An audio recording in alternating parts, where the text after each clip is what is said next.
Hello दोस्तों, कैसे हो आप। मैं ज्योति मिस आज से आपको जनरल साइंस पढ़ाने वाली हूँ। सामान्य विज्ञान, ये आपकी जनरल साइंस की किताब है। आप देखोगे कि इस साल आपको 20 पार्ट दिए गए हैं। हमें 20 चैप्टर्स की पढ़ाई करनी है। हमारा जो सबसे पहला लेसन है, the living world, adaptation and classification. Living world, सजीव सृष्टि। एडेप्टेशन, अनुकूलन। क्लासिफिकेशन, वर्गीकरण। सजीव सृष्टि में पाए जाने वाले अनुकूलन और उनमें पाए जाने वाला वर्गीकरण जो है, उसके बारे में आज हम इस पार्ट में पढ़ने वाले हैं।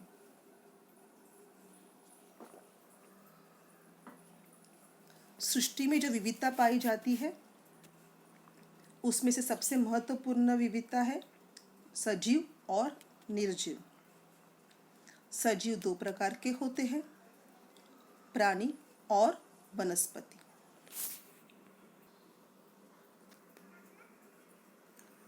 आप देख पा रहे हो, यहाँ पर मैंने सृष्टि के दो भाग किए हैं, living things and non living things. Living things का मतलब है सजीव और नॉन लिविंग थिंग्स का मतलब है निर्जीव। सजीव लिविंग थिंग्स तीन प्रकार के पाए जाते हैं, या तीन, मैंने आपको पहले दो प्रकार कहे थे, तीन प्रकार के पाए जाते हैं, plants, animals and micro organism. जो तीसरा प्रकार है वो है माइक्रो ऑर्गेनिजम्स। प्लांट्स मतलब जो भी पौधे हैं, फल है, जो छोटे मोटे जो भी आपको पेड़ पौधे दिखाई देते हैं, वो प्लांट्स है। एनिमल्स, शायद चाहे वो मनुष्य हो, प्राणी हो, पक्षी हो, और जो छोटे प्राणी होते हैं जो आपको निरी आँखों से दिखाई नहीं देते, सामान्य आँखों से नहीं दिखाई देते, उन्हें कहते हैं माइक्रो ऑर्गेनिजम्स। माइक्रो ऑर्गेनिजम्स का मतलब क्या है? ऐसे प्राणी जो कि आपको निरी आँखों से दिखाई नहीं देते, जैसे कि जो अभी चल रहा है फिलहाल कोरोना वायरस। ये भी क्या है? एक प्रकार का माइक्रो ऑर्गेनिजम्स है जो कि आपको दिखाई नहीं देता, इसी तो उससे हम डर रहे हैं, क्योंकि वो हमको दिखाई नहीं दे रहा, वो हम पर डायरेक्ट अटैक कर रहा है। तो ये जो माइक्रो ऑर्गेनिजम्स होते हैं वो दिखाई नहीं देते हैं। माइक्रो ऑर्गेनिजम्स भी आगे जाके दो प्रकार के होते हैं, वायरस एंड बैक्टीरिया। जो वायरस है, जो अभी हम जानते हैं, जिसका नाम अभी फेमस हो गया है, कोरोना वायरस, ठीक है।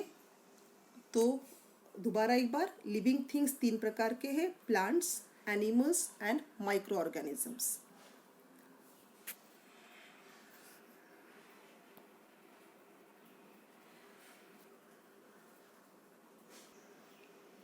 तो हमने देखा सजीवों के तीन भाग होते हैं।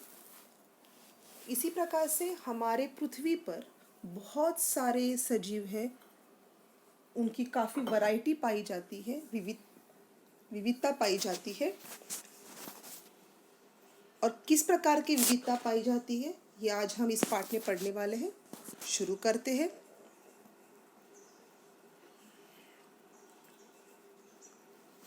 यहाँ से पढ़ना शुरू करते हैं हम लोग। A great variety of plants is found on the earth. Some plants have colorful flowers. Some plants grow in water, whereas some are to be found in deserts, which have a scarcity of water. यहाँ तक पढ़ रहे थे हम लोग। एक बार जितना पढ़ा है उसका मतलब समझ लेते हैं। हमारे पृथ्वी पर बहुत अलग अलग प्रकार के, अलग अलग किस्म के वनस्पतियाँ पाई जाती हैं। कुछ वनस्पतियाँ होती है जिन्हें बहुत सुंदर फूल आते हैं, तो कुछ वनस्पतियाँ ऐसी होती है जिन्हें फूल ही नहीं आते। ये वनस्पतियाँ मरुस्थलीय प्रदेश में, यानी कि जहाँ पर दूर दूर तक पानी की कमतरता है, पानी की कमी है, ऐसे प्रदेशों में पाए जाते हैं। यहाँ पर डेजर्ट एक नया शब्द आपके लिए आया है। डेजर्ट का मतलब है मरुस्थलीय प्रदेश, जहाँ पर, जिसे हम मराठी में वाळवंट कहते हैं और हिंदी में मरुस्थलीय प्रदेश कहते हैं, जहाँ पर दूर दूर तक रेत फैली हुई होती है। स्कैरसिटी ऑफ वाटर, इसका मतलब है पानी की कमतरता होना। तो कुछ वनस्पतियाँ ऐसी होती है जिन्हें बहुत सुंदर फूल आते हैं। फूल कैसे आते हैं? कि बहुत काफ़ी प्रमाण में उनको पानी मिल जाता है। पानी सही मात्रा में मिलने के कारण ये वनस्पतियाँ हरी भरी रहती है, इन्हें फूल आते हैं, फल आते हैं। कुछ वनस्पतियाँ ऐसी होती है जिन्हें फल फूल नहीं आते, क्योंकि वो मरुस्थलीय प्रदेश में बड़ी होती है, दिखाई देती है। Some plants are found in a snowy regions. Snowy region का मतलब क्या है? Snowy region का मतलब है बर्फीला प्रदेश। कुछ वनस्पतियाँ ऐसी होती है जो कि बर्फीले प्रदेश में पाई जाती है। Some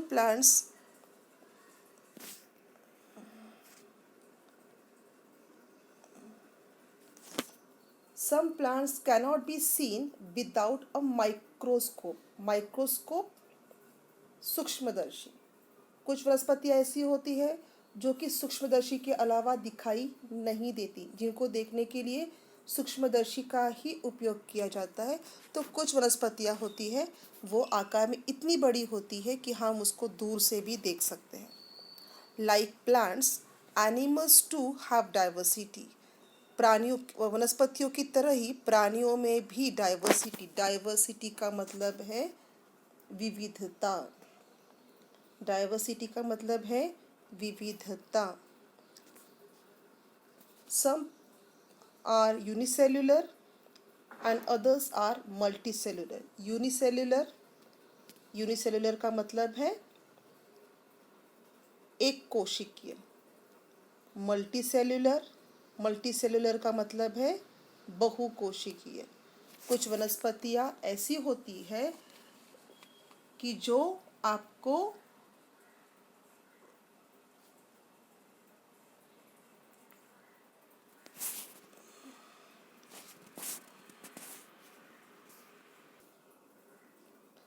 सूक्ष्मदर्शी के अलावा दिखाई नहीं देती। तो कुछ वनस्पतियाँ ऐसी होती है जो इतनी बड़ी होती है कि आपको दूर से भी वो दिखाई दे सकती है।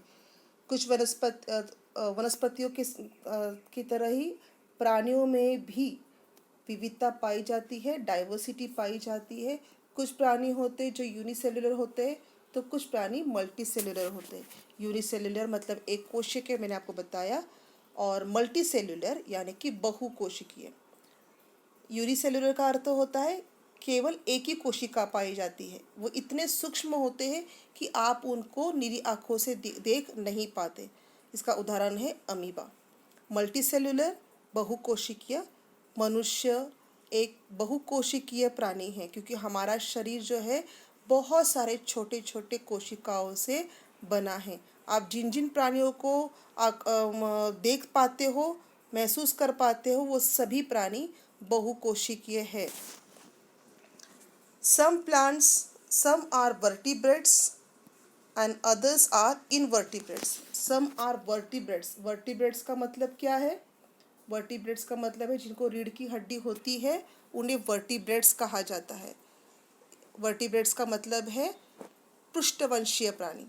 Invertebrates यानी कि जिनको रीढ़ की हड्डी नहीं होती है, उन्हें इनवर्टिब्रेट्स कहा जाता है, यानी कि अपृष्ठवंशीय प्राणी। वर्टिब्रेट्स पृष्ठवंशीय प्राणी जिन्हें रीढ़ की हड्डी होती है। मनुष्य को रीढ़ की हड्डी होती है, इसलिए वो सीधा खड़ा रह सकता है, इसलिए उसे कहते हैं पृष्ठवंशीय प्राणी। इनवर्टिब्रेट्स अपृष्ठवंशीय प्राणी, जैसे कि तितली है, मक्खी है, मच्छर है, इन्हें रीढ़ की हड्डी नहीं होती। जितने भी कीटक होते हैं उन्हें रीढ़ की हड्डी नहीं पाई जाती, इसलिए उन्हें इनवर्टिब्रेट्स कहते हैं।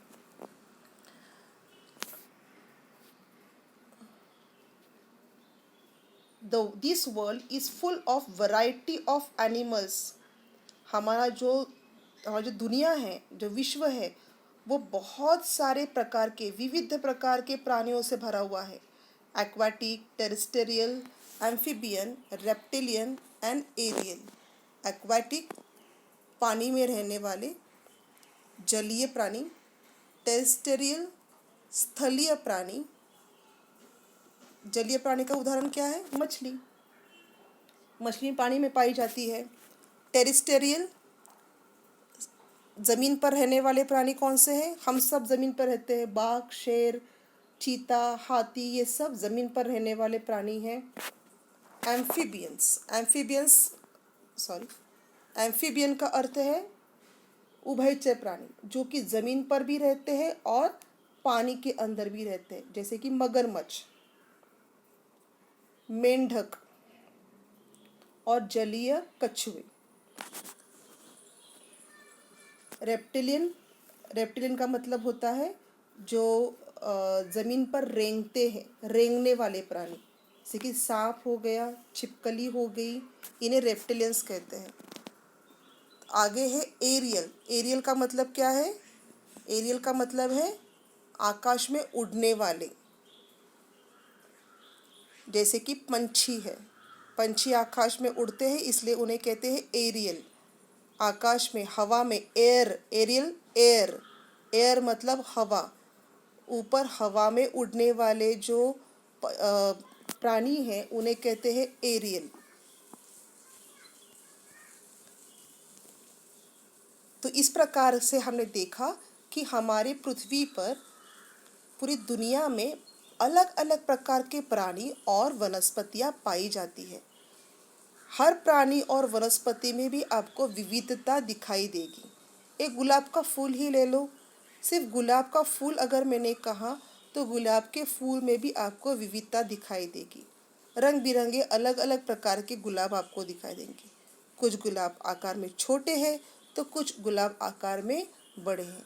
अगर मैंने आपको कहा कि गार्डन में जाओ और बच्चों पत्तियां जमा करके लेकर आओ, तो आप बहुत कंफ्यूज हो जाओगे कि कौन सी पत्तियां लेकर आए। अलग अलग प्रकार की पत्तियां दिखेंगी आपको।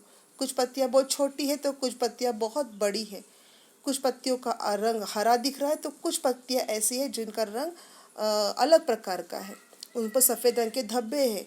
कुछ पत्तियां हैं जिनका रंग लाल है। अलग अलग प्रकार, अलग अलग आपको वैरायटी की आपको वहाँ पर पत्तियां दिखाई देंगी। इसे ही कहा जाता है डाइवर्सिटी, यही है विविधता। तो इसी प्रकार से प्राणियों में और वनस्पतियों में आपको अलग अलग प्रकार की विविधता दिखाई देगी। बहुत सारी वैरायटीज़ आपको दिखाई देंगी।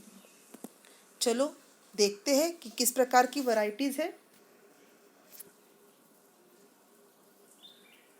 हम यहाँ पढ़ रहे हैं, are the plants and animals from Kashmir and Rajasthan of the same time? Can you elaborate on any difference between the two? Kashmir और राजस्थान में पाए जाने वाले प्राणी और वनस्पतियों में आपको क्या विविधता दिखाई देती है? क्या वो सेम है, एक जैसे होते हैं? नहीं, अलग अलग होते हैं। कश्मीर में जो प्राणी पाए जाते हैं वो आपको राजस्थान में नहीं दिखाई देंगे, और जो प्राणी राजस्थान में पाए जाते हैं वो कश्मीर में नहीं दिखाई देंगे। कश्मीर में पाए जाने वाला जो याक है, या जो कश्मीर में पाए जाने वाले जो प्राणी पाए होते हैं, वह उन्हें ठंड में रहने की आदत होती है, उन्हें बर्फ़ में रहने की आदत होती है। वो प्राणी राजस्थान की गर्म रेत में नहीं जिंदा रह सकते। उसी प्रकार राजस्थान में पाए जाने वाला ऊँट कश्मीर के बर्फीले प्रदेशों में नहीं जिंदा रह सकता। यही तो विविधता है, यही तो आप डाइवर्सिटी है। इसे ही डाइवर्सिटी कहा जाता है, विविधता कही जाती है। और यही विविधता, और ये जो शरीर में मैंने आपको अभी बताया मैंने जो आपको अभी बताया कि कश्मीर का के जो प्राणी होते हैं वो आपको रेगिस्तान में नहीं ज़िंदा रह सकते, या रेगिस्तान का ऊँट कश्मीर में नहीं ज़िंदा रह सकता। इसका कारण यही है कि इनके शरीर में कुछ ना कुछ तो विविधता होगी। इनके खान पान में, इनके शरीर के गठन में कुछ तो विविधता होगी, जिसके कारण एक ही देश में रहकर ये अलग अलग मौसम में रहते हैं और अलग अलग मौसम में ज़िंदा रहते हैं। अगर इनको बदल दिया जाए, इनका मौसम बदल दिया जाए, तो इनको जीने में कठिनाई हो सकती है। और यही कारण है आगे आने वाले हमारे टर्म का, एडेप्टेशन का। एडेप्टेशन का मतलब क्या है? अनुकूलन। जो आपको मैंने अभी बताया कि हर प्राणी, हर वनस्पति अपने अपने अपने अपने प्रदेश में ही पाए जाते हैं। इसका कारण यही है कि उस प्रदेश में, उस वातावरण में रहने के लिए वो अपने शरीर में अलग प्रकार का बदलाव करते हैं, और इसी बदलाव को कहते हैं एडेप्टेशन, यानी कि अनुकूलन। हम एक बार ठीक से परिभाषा पढ़ लेते हैं। एडेप्टेशन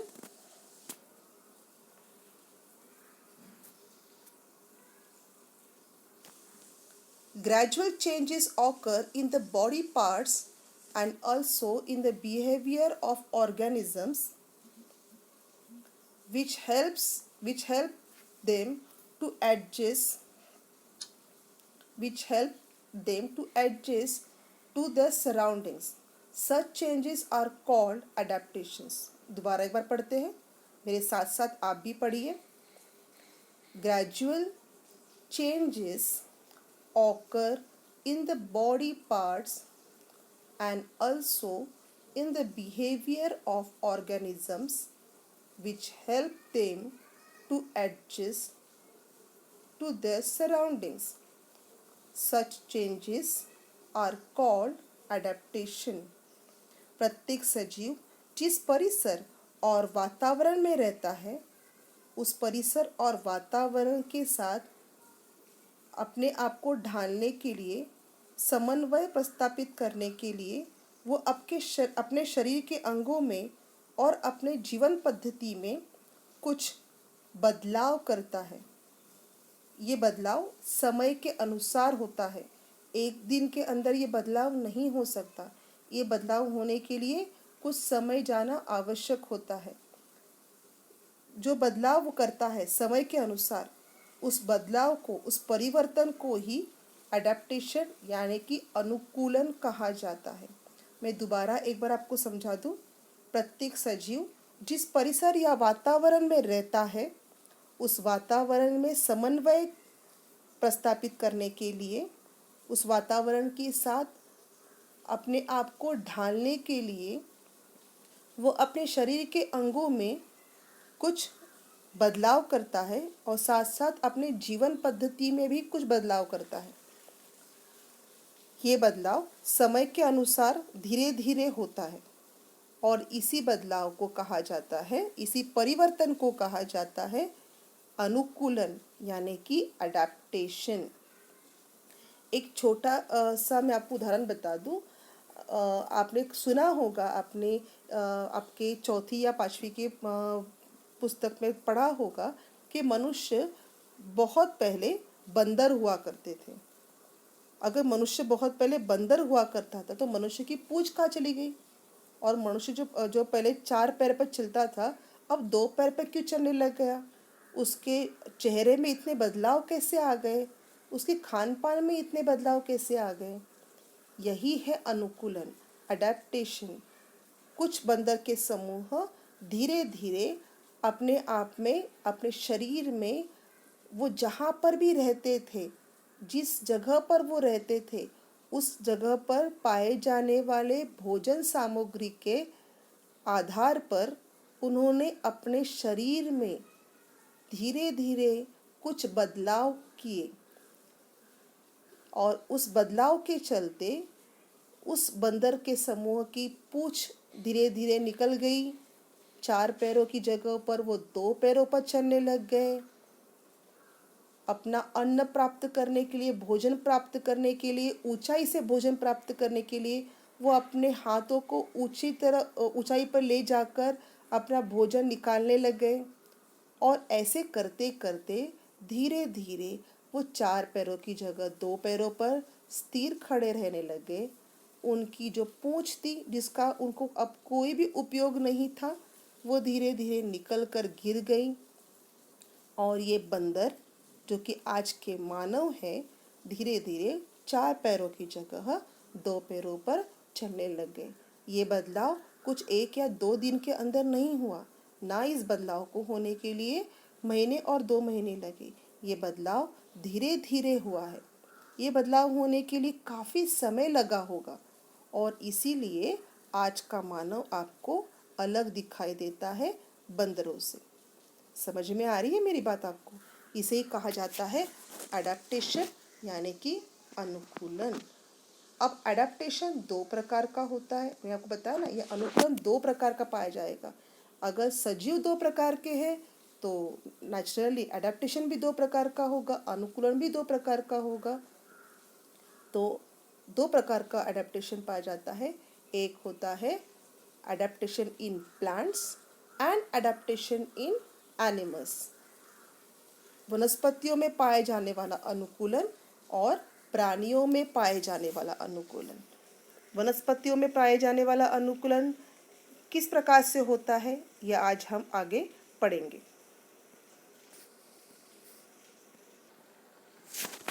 देखिए, एडेप्टेशन अनुकूलन 2 प्रकार का होता है।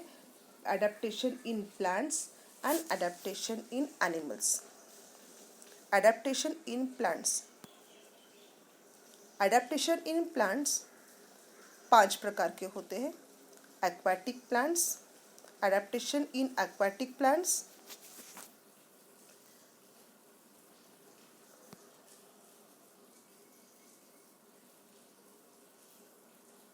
adaptation in aquatic plants, adaptation in desert plants, adaptation in snowy regions, adaptation in forest plants and adaptation in grassland plants।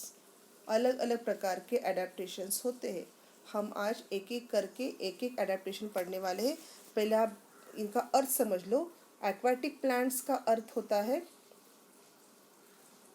Aquatic plants का अर्थ होता है वो वनस्पतियाँ जो कि पानी के अंदर पाई जाती है। डेजर्ट प्लांट्स का अर्थ होता है वो वनस्पतियाँ जो मरुस्थलीय प्रदेश में, यानी कि जहाँ पर पानी की कमतरता है, पानी की कमी है, पानी ही नहीं है, ऐसे प्रदेशों में पाए जाने वाली वनस्पतियाँ। प्लांट्स इन स्नोई रीजन्स, यानी कि बर्फीले प्रदेशों में पाए जाने वाली वनस्पतियाँ। फॉरेस्ट प्लांट्स मतलब जंगलों में, जहाँ पर घने जंगल है, बड़े बड़े वृक्ष हैं, ऐसे जो वृक्ष है उनके बारे में हम पढ़ेंगे। ग्रासलैंड प्लांट्स मतलब, ग्रासलैंड मतलब घास, दूर दूर तक जहाँ पर घास है, ऐसे प्रदेशों में पाए जाने वाला एडेप्टेशन किस प्रकार से होगा वो हम देखेंगे एक एक करके।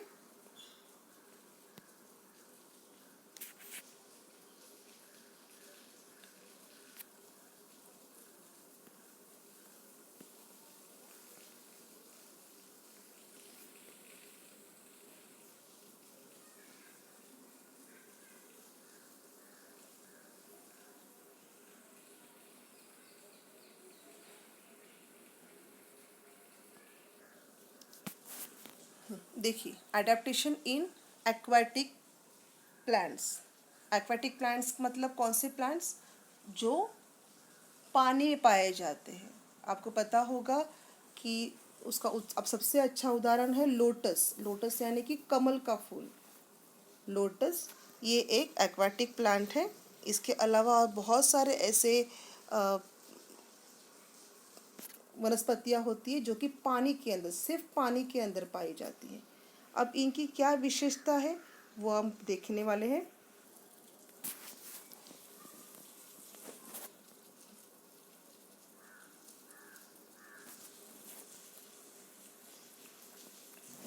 Some of the aquatic plants are firmly Some of the aquatic plants are firmly rooted in the soil at the bottom of the water bodies.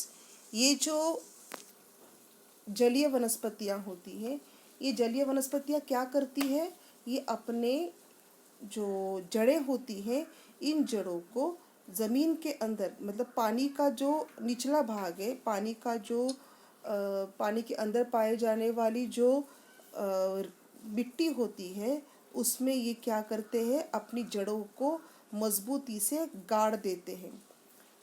क्यों गाड़ देते हैं? ताकि ये वनस्पतियाँ पानी के तेज बहाव से कहीं उखड़ न जाए, निकल न जाए। Their stems are submerged while leaves and flowers float on the surface. Submerge का मतलब क्या होता है? Submerge का मतलब है कि इनकी जो स्टेम मतलब इनकी जो तने होते हैं, ये तने पानी के अंदर डूबे हुए होते हैं। देखो, इनकी जो जड़ें होती है, ये जड़ें ज़मीन के अंदर गड़ी हुई होती है। इनकी जड़ें पानी के अंदर के ज़मीन में गड़ी हुई होती है। पानी के अंदर भी जो ज़मीन होती है, मिट्टी होती है, उनमें इनकी जड़ें गड़ी हुई होती है। इनके जो स्टेम्स हैं, ये स्टेम्स पानी में डूबे हुए होते हैं और इनकी जो पत्ते और फूल है, ये फ्लोट मतलब पानी के ऊपर तैर रहे होते हैं। However, some plants are entirely afloat. कुछ तो वनस्पतियाँ ऐसी भी होती है कि जो जड़ों के साथ पानी पर तैर रही होती है। समझ में आ रहा है? Their roots are not anchored in the soil. Anchored मतलब उनकी जो जड़ें होती हैं, वो जड़ें नीचे ज़मीन, पानी के अंदर की जो ज़मीन है उसमें गड़ी हुई नहीं होती, वो भी उनके साथ ऊपर तैर रहे होते हैं, फ्लोट कर रहे होते हैं, मतलब ऊपर तैर रहे होते हैं। दोबारा एक बार पढ़ते हैं हम लोग, शुरुआत करते हैं। Some of the aquatic plants are firm rooted in the soil and the bottom of the water bodies. कुछ वनस्पतियाँ जो एक्वाटिक प्लांट्स है, यानी कि जो जलीय वनस्पतियाँ हैं, उनकी जड़ें ज़मीन पानी के अंदर के ज़मीन में गड़ी हुई होती है। Their stems are submerged. Submerged मतलब ऊपर तैर रही होती है, पानी के ऊपर तैर रही होती है। While leaves and flowers float on the surface. इनकी जड़ें जो होती है वो नीचे ज़मीन के अंदर गड़ी हुई होती है। इनके जो तने होते हैं, वो तने पानी में तैर रहे होते हैं। यहाँ पर आप देखोगे, अगर देखो, आप यहाँ देख सकते हो, पानी में तैर रहे तने इनके। ये देखिए, इनके तने पानी में तैर रहे हैं और इनके जो फूल और पत्तियाँ होती है, ये पानी के ऊपर फ्लोट कर रही होती है। ठीक है। However, some plants are entirely afloat. कुछ प्लांट्स ऐसे होते हैं कि जो पूरी तरह से पानी के ऊपर तैर रहे होते हैं और जिनकी जड़ें भी उनके साथ तैर रही होती है। इनकी जड़ें नीचे पानी में धसी हुई नहीं होती। Paragraph change. The surface of leaves and stems of many aquatic plants are covered with a waxy layer. पता है कि खासियत क्या होती है? आपने कभी कमल का फूल देखा है या आपने कभी जलीय वनस्पतियाँ देखी है? ये जलीय वनस्पतियाँ हमेशा पानी के ऊपर तैरती है, लेकिन हमेशा पानी में रहने के बाद भी ये वनस्पतियाँ कभी सड़ती नहीं हैं या खराब नहीं होती। अक्सर आप देखोगे कि पानी में अगर कोई चीज़ आप बहुत देर तक रखो तो वो खराब हो जाती है, पर ये वनस्पतियाँ पानी में इतनी देर तक रहने के बाद भी खराब नहीं होती, सड़ती नहीं है या पानी में डूबती नहीं है। ऐसा क्यों होता है? कभी सोचा है? देखिए, यहाँ पर इन्होंने बताया है आपको कारण ये है कि ये जो एक्वाटिक प्लांट्स है, ये जो जलीय वनस्पतियाँ है, इनके पत्तों और तनों में वैक्स लगा होता है। वैक्स वैक्सी लेयर, वैक्स मतलब मोम लगी हुई होती है। मोम लगने के कारण इन पर पानी की सतह बनी नहीं रहती, पानी इनके ऊपर टिका हुआ नहीं रहता, पानी इनके ऊपर जमा नहीं रहता। आपने कभी देखा है कमल का फूल या कमल के पत्ते हमेशा सूखे दिखते हैं, या उनके ऊपर अगर पानी गिर भी जाए तो पानी बूंदों में दिखाई देता है, पानी इन पर बहुत देर तक टिक कर नहीं रहता। इसीलिए ये आराम से पानी के ऊपर तैरती भी है और खराब भी नहीं होती। Leaves of the leaves of some aquatic plants are thin and slender like a ribbon. कुछ एक्वाटिक प्लांट्स के जो पत्तियां होती है वो बहुत ही पतली होती है और किसी रिबन की जैसी होती है। स्लेंडर लाइक अ रिबन, बहुत ही पतली और किसी रिबन की जैसी होती है, जिसके कारण वो बहुत देर तक पानी के ऊपर तैर सकती है। These shapes helps to withstand fast current of water. इनके इस आकार की वजह से, कौन सा आकार? Leaves of some aquatic plants are thin and slender like a ribbon. इनके इन आकार की वजह से वो बहुत देर तक पानी में स्टैंड कर सकती है, खड़ी रह सकती है, तैर सकती है, डूबती नहीं है। Airspace in stems and petioles of aquatic plants are useful for floating in water. जो एयर स्पेस है, स्टेम मतलब उनका जो तना है, तने में और उनके डंठलों में जो तने और जो डंठल होते हैं उनमें एयर स्पेस पाया जाता है। एयर स्पेस का मतलब क्या है? अवकाश, हवा का अवकाश, खाली जगह, छेद पाए जाते हैं, गैप होता है, जिनके कारण उनके तने आराम से पानी में तैर सकते हैं। आप देख सकते हो यहाँ पर इन्होंने एक बताया हुआ है, ये देख रहे हो आप, इन्हें कहते हैं एयर गैप्स। ये है एयर गैप्स, एयर स्पेस, जिनके कारण ये जो तने हैं वो बहुत ही आराम से पानी में तैरते हैं, हल्के हो जाती। इसलिए ये जो वनस्पतियाँ होती है बहुत ही हल्की होती है और हल्की होने के कारण ये पानी के ऊपर आराम से तैरती हुई दिखाई देती है।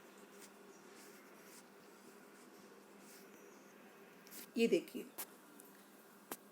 ये है आपका फूल लोटस का, और ये है आपका लोटस स्टॉक, जिसमें आप अगर देखोगे तो आपको दिखाई देंगे। ये देखिए, मैं थोड़ा सा आगे आपको ला के दिखाती हूँ। ये देखिए, ये है एयर स्पेस, दिखाई दे रहा है आपको, जाली दिखाई दे रही है आपको इसमें, इसे कहते हैं एयर स्पेस। तो ये है आपका एक्वाटिक प्लांट्स जो कि पानी में तैरते हैं। तैरने का सबसे प्रमुख कारण क्या है? इनके जो स्टेम होते हैं या पेटियोल्स होते हैं, इनमें एयर स्पेस पाई जाती है और इनके तने और पत्तियों में वैक्सी लेयर होते हैं। एक बार हम इसके कैरेक्टरिस्टिक्स देख लेते हैं। कैरेक्टरिस्टिक्स ऑफ एक्वाटिक प्लांट्स, सबसे पहला वाला है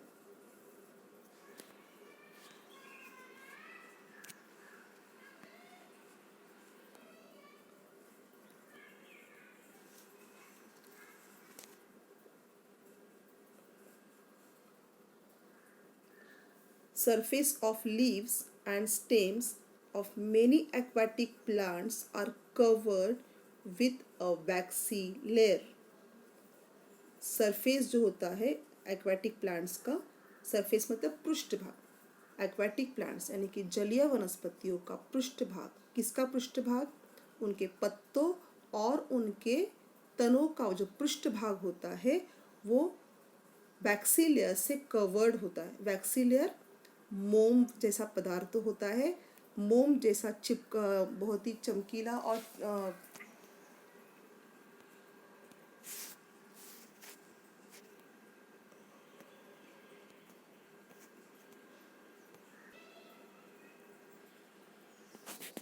चमकीला होता है।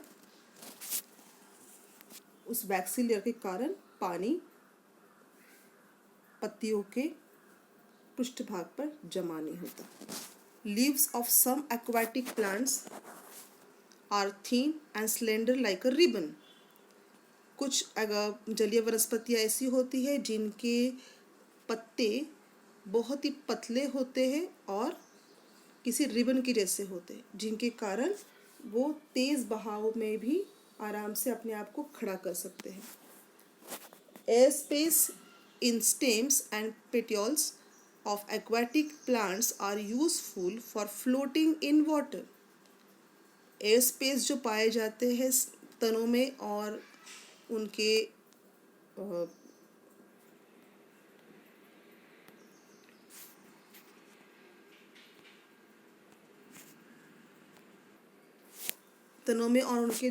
डंठल में जो एयर स्पेस पाए जाते हैं, वो एयर स्पेस क्या करते हैं, इन जलीय वनस्पतियों को पानी में तैरने के लिए मदद करते हैं। ठीक है, आज के लिए इतना हमने पढ़ा है एक्वाटिक प्लांट्स का। इतना भाग काफ़ी हो गया। आप इस वीडियो को बार बार देखें और समझने की कोशिश कीजिए कि आज हमने क्या पढ़ा है। कल हम देखेंगे कि एडेप्टेशन इन डेजर्ट प्लांट्स, यानी कि मरुस्थलीय प्रदेशों में पाए जाने वाला अनुकूलन किस प्रकार से होता है। धन्यवाद।